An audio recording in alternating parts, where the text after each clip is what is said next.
Perle se concentra rapidement et prit sa position de surveillante, observant attentivement les différentes sections de la grotte de la carrière. La zone était plongée dans l'obscurité, avec seule une lampe au carbure posée sur le côté fournissant une faible lumière jaune bleuâtre. Alors qu'elle regardait autour d'elle, Perle repéra Lumian et Anthony. Ils étaient tous deux situés à la sortie de la grotte de la carrière, qui marquait la limite isolée de ce monde miroir unique. Ce n'était pas une voie d'évacuation viable, les laissant piégés. Lumian se tenait face à Perle, portant les gants de boxe Flog avec des pointes noires de fer. Il tenait à la main un revolver en laiton. Anthony se mit à couvert derrière lui, leurs dos se touchant presque. L'hypnotiseur, cependant, n'était pas debout.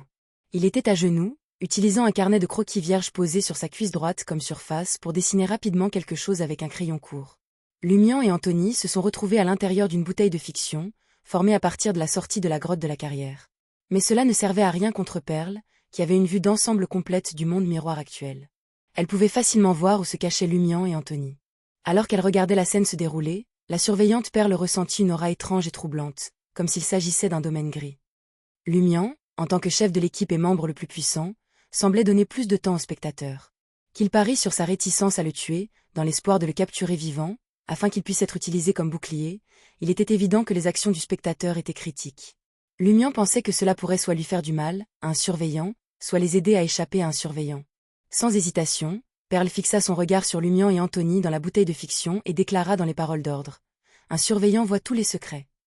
Au moment où elle a prononcé ces mots, la bouteille de fiction à la sortie de la grotte de la carrière s'est doucement désintégrée. Cependant, Perle remarqua que même si Lumian n'était plus protégé par la bouteille de fiction, Anthony restait toujours à l'intérieur. Les paroles du surveillant n'avaient pas réussi à le dissiper. Confirmant ce détail, Lumian sourit. La bouteille de fiction entourant Anthony a été créée en l'utilisant comme base. Ses jambes écartées et le sol créaient une porte symbolique. Le corps de Lumian s'arqua légèrement alors qu'il faisait face au surveillant Perle.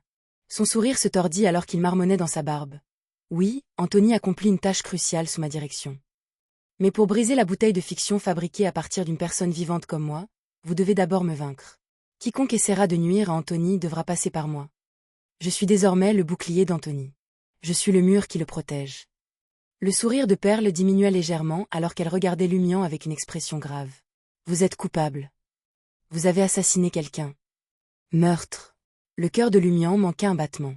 Il n'était pas surpris d'avoir tué quelqu'un, mais il ne s'attendait pas à ce que le surveillant Perle l'accuse d'un tel crime. Quelle que soit la forme de la punition qui s'ensuivit, le résultat final était gravé dans le marbre. Un meurtrier a trouvé sa fin. Ne veut-elle pas me prendre vivant? Lumian était volontairement devenu le bouclier d'Anthony, pensant que Perle ne risquerait pas de le tuer. Cela limiterait bon nombre de ses capacités. Il espérait gagner du temps jusqu'à ce qu'Anthony termine le croquis de l'album de peinture Beyondé qu'il avait obtenu de Barr. Le but de l'album était de donner vie à des dessins ou de manifester des effets spéciaux pendant un certain temps. De façon inattendue, ce plan s'est effondré dès le départ. Bien sûr, Lumian n'a pas tout misé sur la possibilité que le surveillant souhaite uniquement le capturer vivant. Il lui était impossible de vaincre un demi-dieu, mais il avait un certain espoir de gagner du temps. Un coup de tonnerre étouffé retentit dans le plafond bas de la grotte de la carrière. Des serpents de foudre blanc argenté surgirent, s'entrelaçant dans un arbre de foudre aussi large qu'un tonneau, visant Lumian. Avant que le tonnerre ne retentisse et que la foudre ne frappe, Lumian avait déjà levé la main, pointant le revolver en laiton vers la punition du monde. Ses yeux bleus sont devenus noirs de fer, mais il ne pouvait percevoir aucune faiblesse dans l'éclair terrifiant. Sa seule option était de canaliser des flammes blanches flamboyantes vers le revolver et la balle sur le point d'être tirée. Bang! Alors que l'arbre menaçant d'éclairs blancs argentés se précipitait, une balle rougeoyante de flammes vert foncé jaillit de la bouche, entrant en collision avec l'immense éclair. Balle affaiblissante. C'était la balle affaiblissante qu'il avait obtenue de Jébu. Instantanément, l'éclair de l'épaisseur d'un tonneau a brisé la balle vert foncé et les flammes blanches flamboyantes qui l'entouraient. Une lumière blanc argentée aveuglante engloutit Lumian. Boum! Un rugissement horrible a assailli les oreilles d'Anthony, faisant frissonner son corps involontairement, l'assourdissant presque. Il se souvenait de la nuit où les cultistes avaient attaqué le camp militaire. Des coups de feu, des coups de canon, des cris provenaient de toutes les directions, l'envahissant de panique et de peur. Cela a laissé une profonde cicatrice psychologique qui a mis des années à guérir. Maintenant, il avait l'impression d'avoir été transporté à ce moment-là. Anthony se ressaisit et regarda le carnet de croquis vierge avant de reprendre son croquis. Le crayon dans sa main bruissait en bougeant. Il se souvenait encore très bien du langage corporel de Lumian. À moins que je meure et que quelqu'un ne marche sur mon cadavre, personne ne peut te faire de mal. Comparé à l'impuissance et à la terreur de cette nuit au camp militaire, où tout le monde était en danger, Anthony pensait que la situation actuelle n'était pas aussi désastreuse. Au moins, j'ai un compagnon fiable. Au moins, quelqu'un est prêt à risquer sa vie pour me protéger. Au milieu des innombrables serpents éclairs argentés, le corps de Lumian s'est d'abord fracturé en éclats de miroir, puis carbonisé et s'est effondré en poussière, la substitution de miroir que Jenna lui avait fournie. La silhouette de Lumian réapparut, debout, fermement à sa place, les jambes légèrement écartées. Grondement. Le tonnerre dans le ciel n'a pas disparu avec la punition précédente. Une nouvelle vague d'exécution se préparait. Puisque le surveillant avait poursuivi, la punition persisterait jusqu'à ce que la cible soit bel et bien morte. Le cuir chevelu de Lumian picotait et ses cheveux noirs se dressaient à cause de l'électricité persistante dans l'air. Quelques secondes plus tard, un éclair colossal encore plus magnifique et terrifiant descendit silencieusement. Serrant déjà les dents, Lumian jeta son revolver et leva les mains, permettant aux gants de boxe Flog avec des épines noires de faire d'atteindre précisément la pointe de l'éclair. Des boules de feu blanches et flamboyantes se matérialisèrent au-dessus de lui. Les gants de boxe Flog pourraient résister à une attaque imprégnée de divinité au prix de se briser ou de se fissurer. Boum! Au milieu de l'explosion brusque et dévastatrice, l'arbre de la mort blanc argenté, composé d'éclairs, s'est arrêté devant le poing de Lumian et les gants de boxe Flog. Grondement.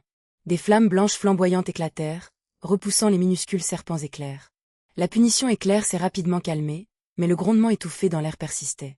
Avec de multiples fissures retentissantes, les gants de boxe Flog de Lumian se sont carbonisés et fissurés, se brisant en d'innombrables morceaux qui ont plu.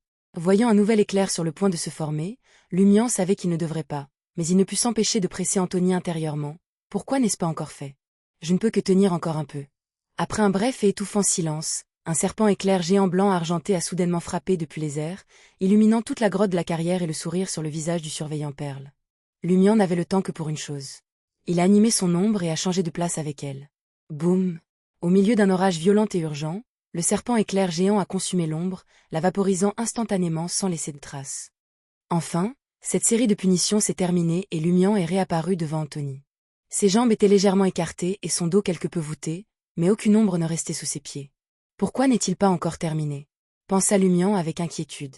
Il envisagea de démonter la bouteille de fiction et de téléporter Anthony. Cependant, il pouvait dire que la punition infligée au surveillant ne prendrait pas fin simplement parce qu'il avait changé de position. Avec la vitesse de l'éclair, il ne pouvait pas compter sur la téléportation pour y échapper. Ce n'était pas une question de téléportation trop lente, mais plutôt du temps dont il avait besoin pour activer la marque noire sur son épaule droite. Un grondement de tonnerre résonna dans les oreilles de Lumian, annonçant la punition imminente.